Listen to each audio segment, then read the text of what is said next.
Hello guys, আজকে দেখো first time আমার জন্য এই বাড়িতে ফার্স্ট টাইম আমার জন্য পিৎজা বানাচ্ছে। ঠিক আছে, চিকেন না পিৎজা। তোমাকে দেবো না। কেন? ও ও বাবা, এনে দিলাম সবকিছু, আমি আমার জন্য দেবে না?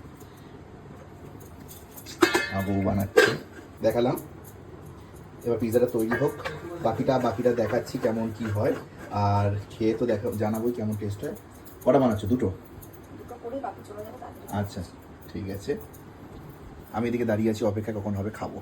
সেকেন্ড পিৎজাটার এই যে সব দিচ্ছে মশলা, চিকেন। আচ্ছা, এক্সট্রা যে চিকেন থাকবে ওটা আমাকে দিয়ে দেবে তো? খেয়ে নেবো। না, কখনো না। সব কিছু না করবে না। আজ আমার পিৎজা রেডি, আমার জন্য কাটা হচ্ছে। কাটো। বড় স্লাইসটা কিন্তু আমার। ওপরে অরিগানো, চিলি ফ্লেক্স দেওয়া আছে, চিকেন দেওয়া আছে, আরও কী কী দেওয়া আছে আমি অত শত জানি না। এবার খেয়ে রিভিউটা দিই।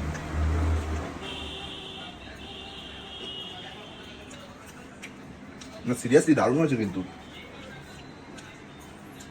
দারুণ হয়েছে কিন্তু। নাইটি পরেই ব্লগ বানাচ্ছে, দারুণ লাগছে। যাক, আমি এবার খেতে থাকি, আর তোমরা ভালো লাগলে অবশ্যই লাইক শেয়ার করে দিও। চলো টাটা।